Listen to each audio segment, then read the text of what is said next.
So ayun, tinulungan tayo ni Johnny. Tinulak na lang niya, no.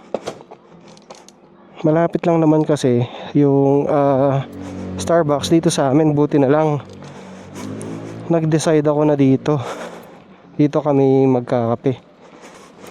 Ayun guys, so napagod na naman ako kay Julia. May drama na naman, no.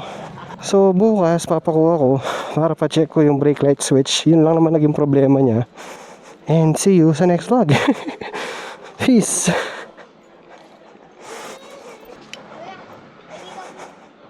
Ha? Sticker? Ito. Buti na lang meron ako. Oh.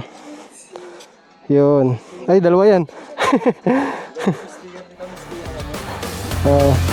Ayun, bigyan mo sa kanya. Sobra. Thank you.